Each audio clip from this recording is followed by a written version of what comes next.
आज का पहला पाठ प्रेरित चरित्र अध्याय 14 पद संख्या 19 से 28।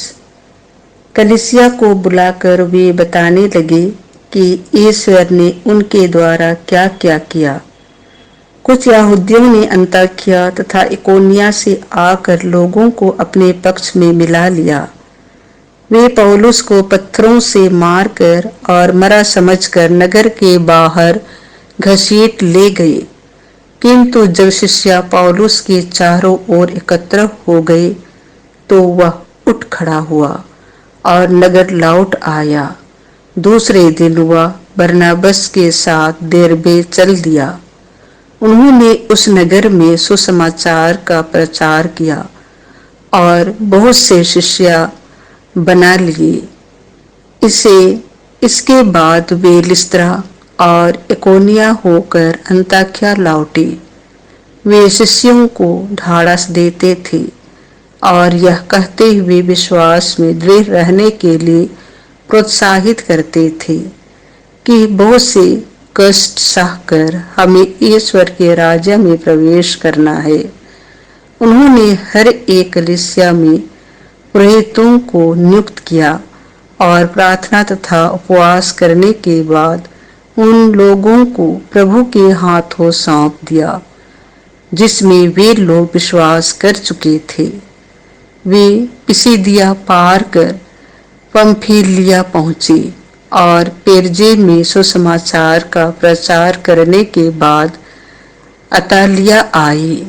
वहां से वे नाव पर चढ़कर अंताकिया चल दिए जहां से वे चले गए थे और जहां लोगों ने उस कार्य के लिए जिसे उन्होंने अपूरा किया था ईश्वर की कृपा मांगी थी।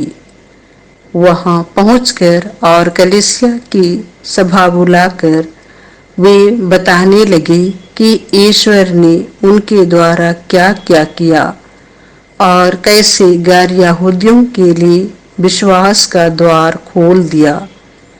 वे बहुत समय तक वहां शिष्यों के साथ रहे। यह प्रभु की वाणी है। संत यूहन्ना के अनुसार पवित्र सुसमाचार अध्याय 14 पद संख्या 27 से 31। मैं अपनी शांति तुम्हें प्रदान करता हूँ। यीशु ने अपने शिष्यों से यह कहा, मैं तुम्हारे लिए शांति छोड़ जाता हूँ, अपनी शांति तुम्हें प्रदान करता हूँ। वह संसार के शांति जैसे नहीं है। तुम्हारा जी घबराए नहीं, भीरू मत बनो। तुमने सुना है कि मैंने तुमसे कहा मैं जा रहा हूँ और फिर तुम्हारे पास आऊंगा। यदि तुम मुझे प्यार करते तो आनंदित होते कि मैं पिता के पास जा रहा हूँ, क्योंकि पिता मुझसे महान है। इस प्रकार मैंने पहले ही तुम लोगों को यह बतला दिया जिससे ऐसा हो जाने पर तुम विश्वास करो। अब मैं तुम लोगों से अधिक बातें नहीं करूंगा, क्योंकि इस संसार का नायक आ रहा है। वह मेरा कुछ नहीं बिगाड़ सकता, किंतु यह आवश्यक है कि संसार जान जाए कि मैं पिता को प्यार करता हूँ और पिता ने मुझे जैसा आदेश दिया है मैं वैसा ही करता हूँ। यह प्रभु का सुसमाचार है।